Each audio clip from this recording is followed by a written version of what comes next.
Hello everyone, welcome to this session. इस session में हम इंडियन इकोनॉमी और इंडियन फाइनेंशियल सिस्टम के इम्पोर्टेंट टॉपिक्स को डिस्कस करने वाले हैं। एंड आज का हमारा टॉपिक है बैंक क्रेडिट टू एनबीएफसी। तो ये मॉड्यूल सी चैप्टर 25 का टॉपिक है और इस टॉपिक से किस तरह के क्वेश्चन एग्जाम में आते हैं, आपको इस टॉपिक को डिटेल में पढ़ना है या ओवरव्यू लेना चलेगा, इन सारी चीजों के बारे में हम इस सेशन में डिटेल में डिस्कस करेंगे।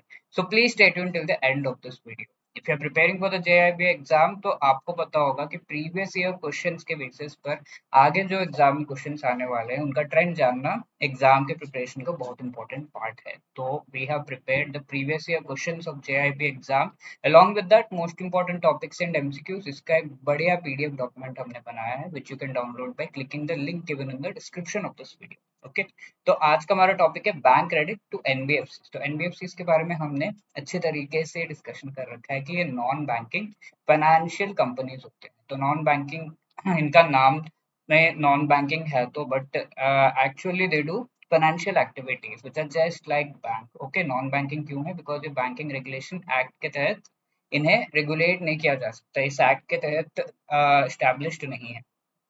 And even then they do bank like activities जिसमें क्या आ जाता है, ये डिपॉजिट्स लेते हैं या फिर लोन्स लेते हैं, right, from financial institutions. Bank ये लोन्स लेते हैं and आगे लोन्स एंड एडवांसेस देते हैं to the people who require them. ठीक है, तो यहाँ सबसे इम्पोर्टेंट चीज की ये जो लोन्स दिए जाते हैं टू द एनबीएफसी उनसे रिलेटेड रूल्स और नॉर्म्स क्या है, that is this bank credit to the NBFC. किस तरह के एनबीएफसी को ये लोन्स दिए जा सकते हैं, किनको नहीं दिए जा सकते, व्हाट आर द अदर, ये सब हम इस पर्टिकुलर सेशन में देखेंगे। ऑल्दो बहुत ज्यादा इंपॉर्टेंट टॉपिक नहीं है बट एक आइडिया आपको होना चाहिए, अगर मल्टीपल स्टेटमेंट बेस्ड क्वेश्चन आ गया तो you should be able to answer.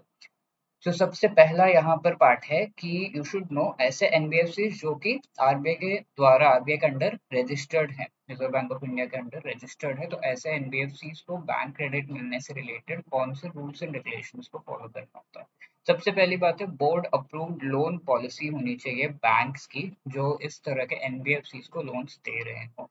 और ये बोर्ड अप्रूव्ड जब होगा it will also be verified and as per the norms of the RBI. RBI के जो रूल्स एंड रेगुलेशंस है उनके हिसाब से। आरबीआई के कौन से नॉर्म्स? कुछ तो प्रूडेंशियल गाइडलाइंस है जो आरबीआई इशू करता है जिन्हें फॉलो करना होता है सो दैट लोन्स इस तरह के एनबीएफसी को दिए जा सके। Why is there a requirement of prudential guideline? Because ऐसे गाइडलाइंस दिए बिना banks can be over lending या under lending to these entities NBFC, और इससे उनका जो रिस्की एसेट्स है उसमें इंक्रीज हो सकता है। कई बार बिजनेस से वो ऑप्टिमम प्रॉफिट नहीं एक्सट्रैक्ट कर पा रहे होते, तो दैट इज वाई गाइडलाइंस दिए जाते हैं कि ऑप्टिमम वे में प्रॉफिट एंड गेन्स एक्सट्रैक्ट कर सके और रिस्क भी उनका ऑप्टिमम रहे, not too much not too less. ठीक है, अब एक्सपोजर नॉर्म था कि कितने लोन्स आप दे सकते हैं as a bank to these NBFC. ठीक है, exposure is nothing but the loan का पूरा क्वांटिटी अमाउंट जो दिया जाता है, तो उसके लिमिट्स होते हैं और भी रूल्स है, तो उससे रिलेटेड सारी चीजें यहाँ पे आपको देखने को मिल जाएंगी। ऑल्सो किन एक्टिविटीज के लिए इन एनबीएफसी को ये लोन्स दिए जाते हैं? फाइनेंसिंग इक्विपमेंट, अगर किसी कोई एनबीएफसी है जो लोन्स दे रहा है आगे इक्विपमेंट लीजिंग से रिलेटेड, यानी कि इक्विपमेंट खरीदने से रिलेटेड, तो उन एनबीएफसी को bank credit. Hire purchase business में जो है about which we will learn in the module D, loan अगर नॉर्मली दिया जा रहा है। Factoring and other investment activities से रिलेटेड, तो फैक्टरिंग के बारे में भी हम आगे के चैप्टर्स में पढ़ेंगे। इन जनरल नॉर्मली जो सेलर्स होते हैं वो बायर्स को गुड्स भेज देते हैं एंड आफ्टर दैट उनके जो बिल्स जनरेट होते हैं उस पर इमीडिएट पेमेंट नहीं आती, तो they submit the bills to the bank और अदर फाइनेंशियल इंस्टीट्यूशन जो फैक्टर बनता है। बहुत सारे और भी सर्विसेज इंक्लूडेड हैं जो बिल डिस्काउंटिंग जैसा है बट फैक्टरिंग में extra services will learn about them. Investment और भी एक्टिविटीज है। ऑल्सो सेकंड हैंड एसेट्स वगैरह बाय करने से रिलेटेड कोई एनबीएफसी से लोन ले रहा है तो बैंक उन्हें लोन दे सकता है। और ये जो लोन्स दिए जा रहे हैं इन पे क्या कोई सीलिंग है? तो bank credit actually net own funds जो एनबीएफसी के उनसे लिंक्ड है। तो आरबीआई के जो रजिस्टर्ड रूल्स एंड रजिस्टर्ड ये एनबीएफसी से उनके लिए rules and norms and limits दिए हुए हैं which are tied to the net own fund of that particular NBFC.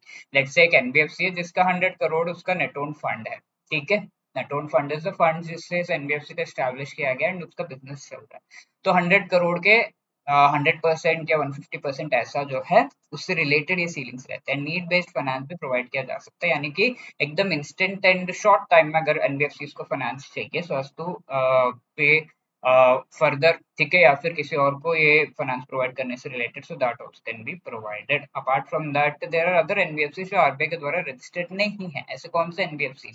Insurance companies insurance act के तहत एस्टैब्लिश, निधि कंपनीज है सेक्शन 620 ए कंपनीज एक्ट के तहत एस्टैब्लिश, चिट फंड कंपनीज हैं RBI act के तहत, stock broking merchant banking companies, housing finance companies या NHB national housing board के द्वारा सुपरवाइज्ड है। ठीक है, अब तो रेगुलेशन आरबीआई के हाथ में है, तो ऑब्वियसली तो ये सारे एंटिटीज आरबीआई के द्वारा डायरेक्टली रजिस्टर्ड नहीं होते हैं।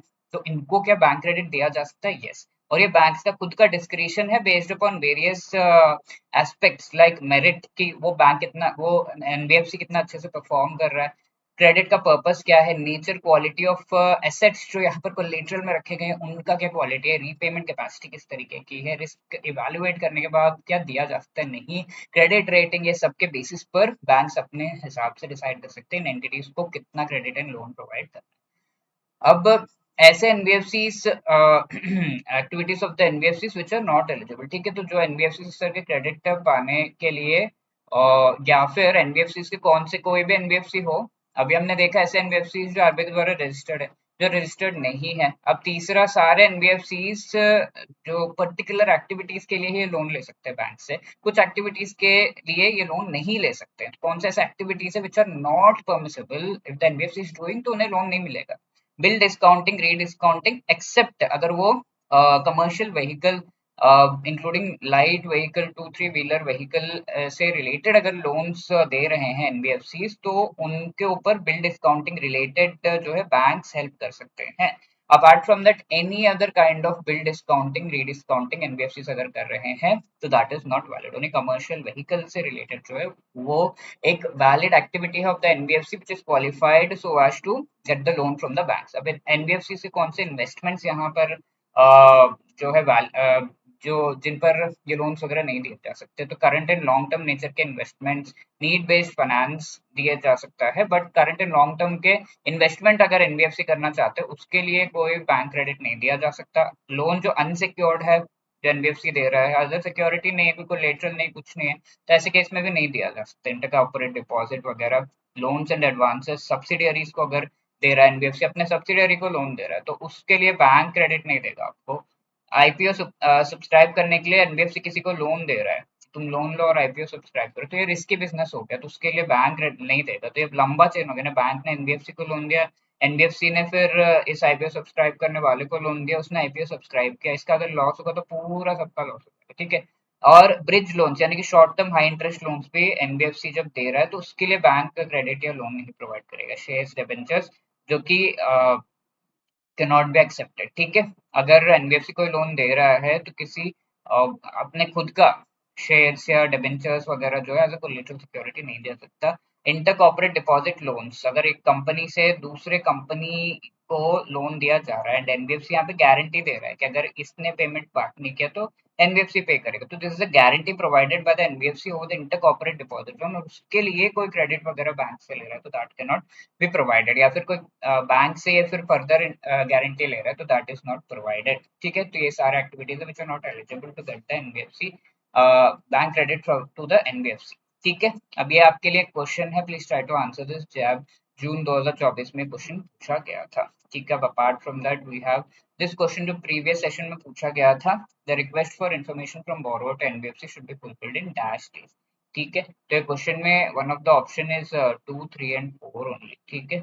ये आपका एक option, right, B option. Now apart from that ये जो इन्फॉर्मेशन है 21 डेज में फर्निश करनी होती है एनबीएफसी को to the particular borrower or customer. So B is the right answer over here. Apart from that, if you are preparing for the JIB exam, आपको बहुत अच्छे तरीके से पता है कि हम आपके लिए बहुत ही बढ़िया कोर्सेस लेकर आ रहे हैं, तो आप ये EduTab पे जाकर edutab.in टाइप कर सकते हैं, from there you can actually be part of this particular course. ये कोर्स का लिंक आपको इस वीडियो के डिस्क्रिप्शन में भी मिल जाएगा। तो from here you can just see master course जो प्रोवाइड किया जा रहा है। इस मास्टर कोर्स में कंप्लीट जो सिलेबस है उसे बहुत अच्छे तरीके से डिटेल में with the help of the short recorded videos यहाँ पर जो है रिकॉर्ड इस पर्टिकुलर मास्टर कोर्स में रिकॉर्ड किया गया है, रिकॉर्डेड वीडियोस आपको प्रोवाइड किए जा रहे हैं। सो और ये वीडियो शॉर्ट ड्यूरेशन के 15-20 मिनट्स के, ताकि आप आराम से आगे जिस भी तरीके से आप पूरा सिलेबस पढ़ना चाहते हैं तो वो आराम से पढ़ सकते हैं during the break time, during commute time.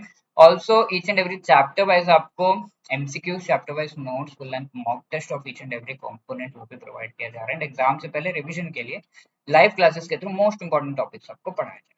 ठीक है, तो all of these are available in this course. 8 month 12 month के वेरिएंट्स है, जेआईबी कोड यूज करके 80% डिस्काउंट भी आपको मिल रहा है चारों पेपर से रिलेटेड ये कोर्स। अब इसके अलावा we have single each and every जो कंपोनेंट है उससे रिलेटेड भी कोर्स यहाँ पर अवेलेबल है, आईआरएफएस, पीपीबीए, राइट। तो आप इसको भी ऑप्ट कर सकते हैं फॉर योर प्रिपरेशन।